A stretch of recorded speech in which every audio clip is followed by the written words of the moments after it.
الرحمن الرحیم۔ السلام علیکم۔ نماز کی فضیلت فائدے تو بہت زیادہ ہیں، لیکن یہاں پر اس حدیث مبارکہ میں جو 528 نمبر پر صحیح بخاری میں موجود ہے، اس میں جو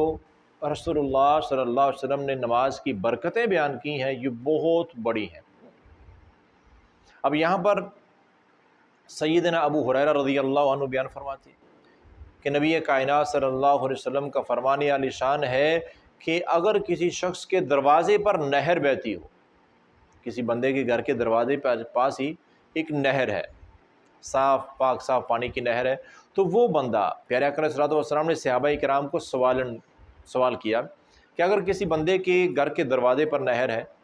اور وہ اس نہر میں ایک دن میں 5 مرتبہ نہاتا ہے، غسل کرتا ہے،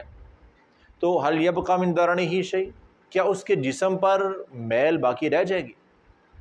تو صحابہ کرام نے عرض کی کہ اللہ کے رسول صلی اللہ علیہ وسلم یہ کیسے ہو سکتا ہے؟ بندہ تو اتنا، بندے نے کہیں دور جانا ہے، دور بھی نہیں جانا ہے، گھر کے دروازے کے پاس ہی تو نہر ہے، ایک بار نہا لیا، 2 بار نہا لیا، جسم صاف ہو جائے گا،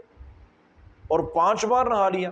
فرمایا نہیں اللہ کے رسول صلی اللہ علیہ وسلم، اس کے دن میں اس کے جسم پہ کہاں میل کچیل باقی رہے گی؟ تو پیارے آقا علیہ الصلوۃ والسلام نے فرمایا کہ اس بات کو اچھی طرح سمجھ لو،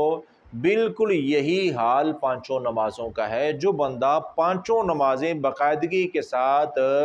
ٹائم پر ادا کرتا ہے تو اس کے نامہ اعمال میں گناہ باقی کوئی نہیں رہتا، جیسے 5 بار نہانے والے بندے کے جسم پہ میل باقی نہیں رہتی۔ جیسے پانی میں نہانے سے میل صاف ہو جاتی ہے، ایسے میرے محترم بھائیوں 5 نمازیں ادا کرنے سے گناہ صاف ہو جاتے ہیں، بندے کے گناہ معاف ہو جاتے ہیں، اور یہ حدیث مبارکہ صحیح بخاری میں موجود ہے۔ لیکن یہاں بھی سمجھنے والی بات یہ ہے کہ جیسے ایک بندہ نہر میں نہاتا ہے اور نہانے کا انداز اس کا کیا ہے،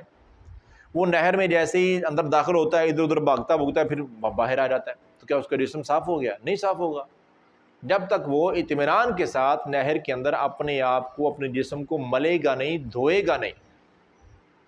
تب تک جسم صاف نہیں ہوگا۔ اور اسی طرح جو لوگ نماز پڑھتے ہیں لیکن نماز میں صرف ٹکرے مارتے ہیں، یعنی کہ 2 منٹوں میں 4 رکعتیں پڑھ لی ہیں، اس نماز کا کوئی فائدہ نہیں۔ اور یہ میں اپنی بات نہیں کر رہا ہوں، رسول اللہ صلی اللہ علیہ وسلم کے پاس ایک صحابی رسول آئے، نئے مسلمان ہوئے تھے، ابھی نماز کا طریقہ صحیح طرح نہیں آتا تھا، وہ پیارے آقا علیہ الصلوۃ والسلام مسجد میں تشریف فرما ہے، صحابی رسول آئے، نماز پڑھی،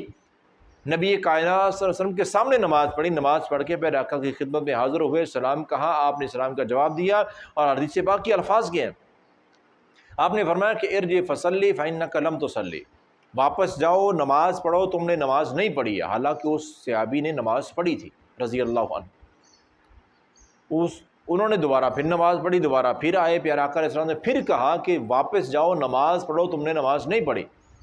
تو بہرحال انہوں نے عرض کی کہ اللہ کے رسول صلی اللہ علیہ وسلم مجھے تو ایسی نماز آتی ہے، کمی کوتاہی غلطی جو مجھ سے ہے مجھے بتا دیں۔ تو آپ نے فرمایا تو نماز میں جلدی کر رہا تھا، تیرا رکوع پورا نہیں تھا، تیرا سجدے میں اطمینان نہیں تھا، تیرے قیام، یعنی سکون سے نماز پڑھنے کو نماز کہتے ہیں۔ جیسے تو پڑھ رہا ہے، سر سجدے میں لگا نہیں، فوراً اٹھا لیا، کتنی بار سبحان ربی الاعلیٰ پڑھ لیا، سب سے چھوٹی دعا ہے، دعائیں تو اور بھی بڑی ہیں۔